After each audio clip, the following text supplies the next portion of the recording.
Hey guys, this is Kevin for Pixavert.com.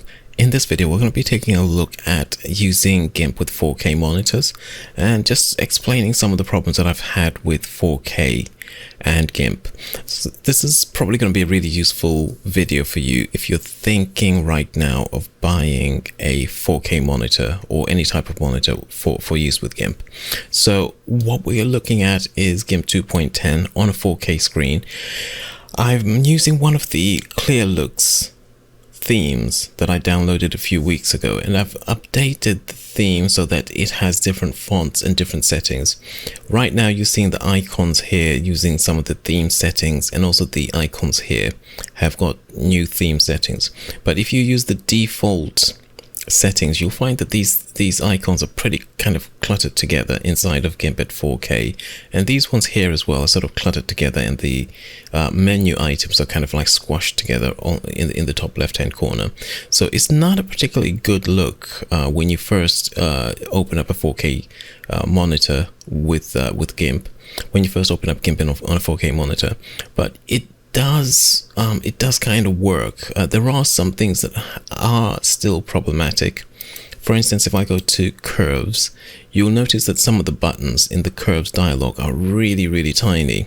These buttons here, I can see them with the kind of contrast that I've got with this particular theme. I can see which one is selected very easily, but the buttons themselves are really small, and if I didn't know that this was a specific button, I probably wouldn't know to click there and look for something that might actually be quite important.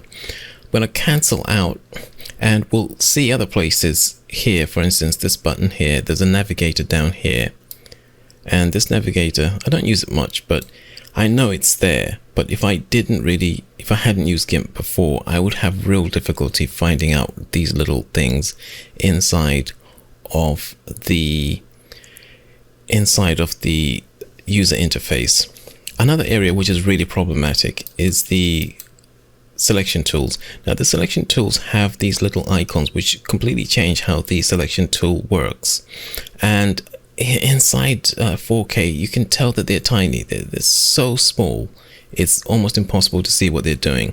Now if we go over into Photoshop, you'll see how these things should work. So here we are inside of Photoshop. This is Photoshop 2020, and Photoshop had a really tough time when 4K first came along, but they've really improved their game. You can tell that the icons are just generally the right size for the screen.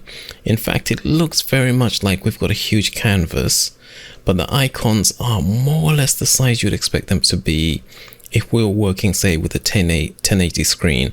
Now what I've done is to change the settings inside of Windows to change the scaling, and Photoshop has done the rest. So Photoshop can really scale up really well.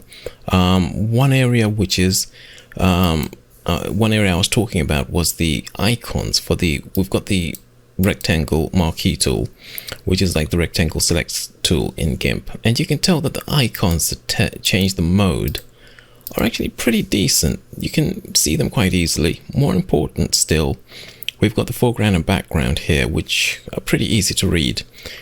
If we go back into Gimp, the foreground and background are very easy to miss over there, and it's kind of difficult to work with these really tiny icons. Now I have tried all sorts of things to try to increase the size of these icons, and so far no luck, and I'm not sure if there is actually a way of improving the icons. But in any case, if you're someone who's new to Gimp, you're not going to have a clue how to do this sort of thing, and it's going to be very tough. Another thing that's really small are the icons right at the top there, which tell you which image you're working on. So right now I would say 4K is still kind of a work in progress for Gimp. I managed to make quite a lot of improvements by editing the theme that I'm working on, but there's a lot to do, and I think for a lot of people 4K might not be doable, especially if you don't have a good memory of what all the buttons are and what they do. I probably could work in 4K without too much difficulty.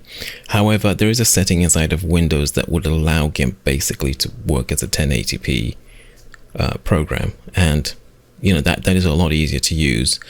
This particular theme that I'm looking at here was actually designed for 1080, so when you see me making videos in future inside of Gimp, almost certainly I'll be working in 1080. I think this is the second or third video that I've made in 4K, and I'm going to try to keep it short because it takes a long time to process these 4K videos. But that's basically what I wanted to get across. There are still quite a lot of problems with 4K. This is Windows 10, maybe in other versions of Windows and maybe in Linux or in Mac OS, it might not be that bad. I really haven't tested recently. But as far as Windows 10 is concerned, I don't expect anything big happening soon in terms of fixing these issues. I think, unless there is already some kind of fix out there, I doubt we'll see a fix until Gimp 3.0 comes along, because this is 2.5 years since Gimp 2.10 came, and I think if there was a relatively simple fix, it would have probably been applied already. So fingers crossed when Gimp 3 comes along, we'll see some improvements. But for the time being, do bear this in mind when purchasing a 4K monitor for use with Gimp. That is going to be it. I hope you found some of this useful. I'm going to leave it at that, and I will see you guys in the next video. Bye.